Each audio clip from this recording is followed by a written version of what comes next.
பாண்டியன் ஸ்டோர்ஸ்ல இன்னைக்கு எல்லாரும் உள்ள வராங்க. அண்ட் பழனி மணமகன் வீட்டார் மணமகள் வீட்டார்னு ஒண்ணா போட்டிருக்காங்க. ஆனா மணமகன் வீட்டார் மட்டும் தானே இங்க இருக்காங்கன்னு கேக்குறாரு. மீனா மணமகள் வீட்டார் அந்த பக்கம் சித்தப்பான்னு சொல்றாங்க.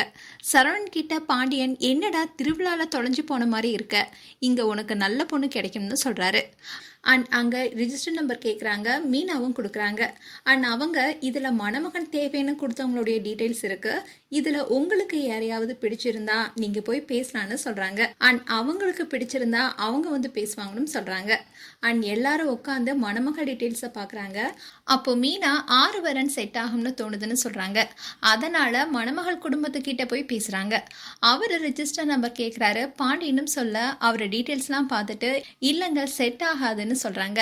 இன்னொருத்தவங்க பொண்ணு எம்ஃபில் படிச்சிருக்கா, அதே படிப்பு முடிச்சவங்க தான் வேணும்னு சொல்றாங்க. இன்னும் சிலர் வேணான்னு சொல்றாங்க. இதை கேட்டு ரொம்பவே வருத்தப்படுறாங்க.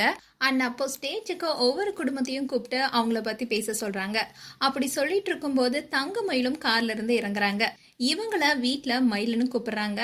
அண்ட் மயில உள்ள போகணுமா, எனக்கு கூச்சமா இருக்குமான்னு சொல்றாங்க.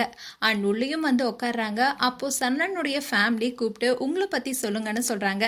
இதுதான் இன்றைய எபிசோட வரப்போகுது. அண்ட் நாளைய எபிசோடோடைய ப்ரோமோ வழியாக இருக்கு. இதுல தங்கமயிலுடைய அம்மா நாம எப்படி எதிர்பார்த்தோமோ அப்படிப்பட்ட குடும்பத்தை கடவுள் நம்ம கண் முன்னாடி கொண்டு வந்து நிறுத்திருக்காருன்னு சொல்றாங்க. அவங்க அப்பா நீ என்னம்மா சொல்றன்னு கேக்குறாரு. மயிலு அந்த பையனா நல்லாவே இல்லமான்னு சொல்றாங்க. நீங்க சொல்றத வச்சு பார்த்தா சரணன் தான் உங்க பொண்ணுக்கு பொருத்தமான ஜோடியா இருப்பாங்கன்னு கல்யாண வைபோகம்ல இருக்கவர் சொல்றாரு. அண்ட் சரணனும் பாக்குறாரு. இதுதான் நாலு எபிசோட வரப்போகுது.